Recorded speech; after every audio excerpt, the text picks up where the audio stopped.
ওই চেয়ারে ডানের চেয়ারে কে বসে থাকবে আর বামের চেয়ারে কে বসে থাকবে? ডানের চেয়ারে বসে থাকবে লা ইলাহা ইল্লাল্লাহ, বামের চেয়ারে বসে থাকবে মুহাম্মাদুর রাসূলুল্লাহ। আদম থেকে নিয়ে শেষ নবীর শেষ উম্মত পর্যন্ত জান্নাতে থাকবে, একত্রে থাকবে।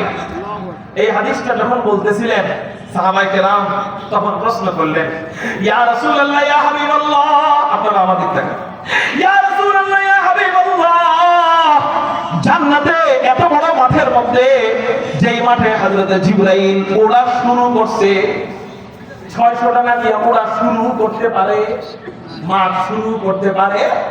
এত বড় মাঠ, এই মাঠে মাহফিল হবে, এই মাহফিলে দিয়ে আলাদা কোনো লাইটিং এর ব্যবস্থা থাকবে না। এই যে মাহফিলের লাইট আছে, ওই জান্নাতের মাহফিল যেই মাঠে আল্লাহ আমাদের সাথে সাক্ষাৎ করবেন, ওই মাঠে কি আলাদা কোনো লাইটিং এর ব্যবস্থা থাকবে না?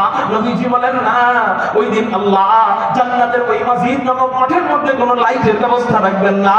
ভাই তাহলে আমরা আলো পাবো কেমনে? নবীজি বলেন ওই দিন তোমাদের রাসূলের চেহারা মোবারক আল্লাহ এত সুন্দর বানায় দিবেন, এত আকর্ষণীয় বানায় দিবেন, এত নূরানি বানায় দিবেন, তোমাদের রাসূলের চেহারার নূরে পুরা মসজিদ নামক মাঠ আলোকিত হয়ে যাবে। ওই দিন আফসোস করবে ওই উম্মতেরা যারা নবীর কাছে জান্নাত পায় নাই। ওই দিন শুকরিয়া জানাবে তারা যারা এত সুন্দর চেহারা 24 ঘন্টা জান্নাতে পাবে, কাছে পাবে। যারা নবীর কাছে, নবীর সাথে জান্নাত পাইতে চান কিনা? কি পাইতে চান? একটা লাইসেন্স বানাতে হবে। জোরে বলেন কি? বয়ানের শুরুতে বলছি ওই লাইসেন্সের নাম কি? সুন্নাত। জোরে বলেন কি?